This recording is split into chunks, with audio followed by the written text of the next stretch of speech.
When you have done all that you can do, most often that's just all that you can do. Hi, this is Barry Phillips, the 10-minute Torah, day 5 of Miqqetz, which means at the end. And again, what we are studying and the relational lives of Joseph and his brothers has some bearing, some things to say to us about the last days and the final restoration of all things, which primarily includes the restoration of two divided houses for thousands of years. The house of Yehuda, the Jews, and the house of Joseph, most often found among the Goyim or Gentiles. The prophets declare very clearly that in the last days that there will be a final restoration of these two people groups, often alienated against each other, often contrary in their belief systems, very often, as were the original brothers, competitive, jealous, envious, spiteful, divisive, harsh in their rhetoric, divided over dreams and visions and understandings of how things are going to play out. If you talk to an observant Jew who may appreciate our reliance on and belief in Yeshua, but not necessarily agree with that, you will, if you talk to them about what they envision for the last days, especially as it concerns the land and the people of Israel, you will find some similarities of belief, and you're going to find some things that are quite a bit different. And you might be left with a prayer along the lines of, okay, Father, what's right? Is my eschatology errant in what I have believed?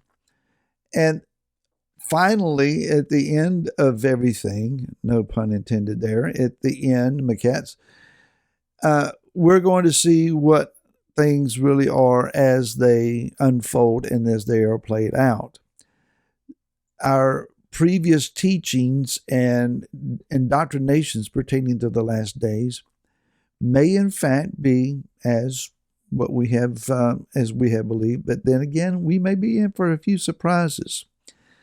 Let's look in Bereshit, or Genesis chapter 43, and it says in verse 11, "And their father Israel said to them, If so, then do this, take some of the best fruit of the land in your vessels, and bring a present down for the man, a little balm, a little honey, spices and myrrh, nuts and almonds.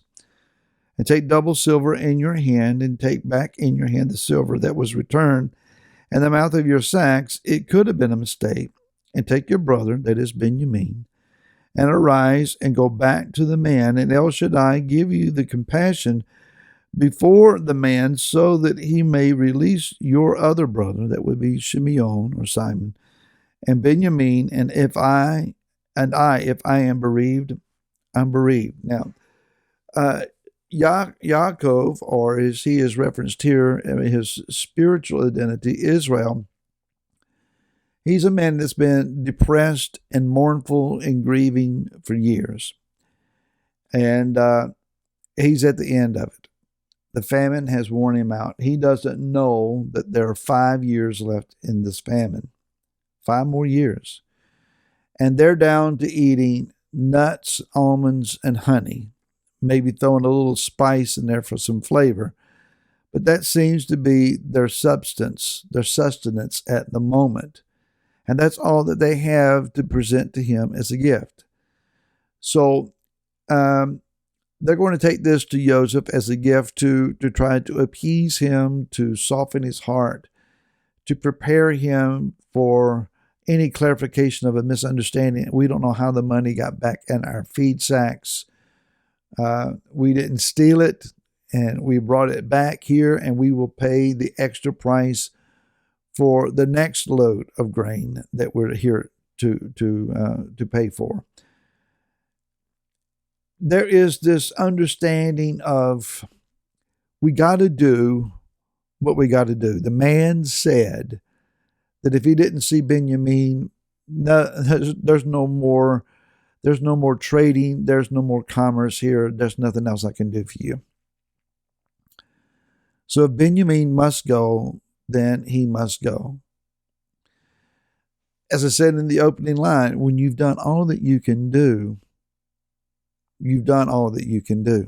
And sometimes that's just all that can be done.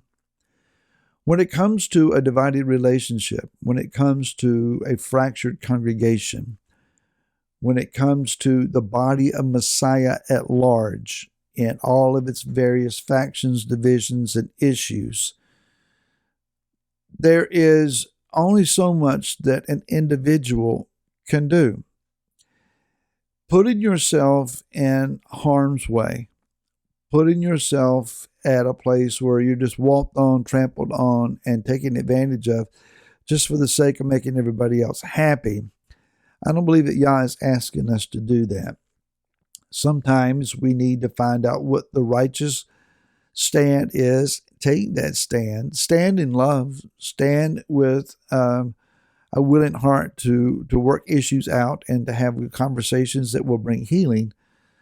But I don't believe that Yah is asking us to be somebody else's punching bag in any idea of that concept. But at the same time, sometimes you just done all that can be done. And now it's up to whatever other parties are involved to do whatever it is that they can do. And hopefully we can rebuild a bridge. Speaking of rebuilding a bridge, very, very recently, I was in a situation where with my mom, I needed to take her back to church. So on a Sunday morning, I was there with her. She needed me to take her, which meant being in a situation that personally I had felt called away from. Yah had told me in 2002, it's time for you to go. It's time for you to get out. And he gave me a deadline. And I honored and obeyed him in that. But there have been those occasions where I found myself back in that environment. It is an awkward thing. It is a uncomfortable thing at times. But at the same time, it was something that I could do.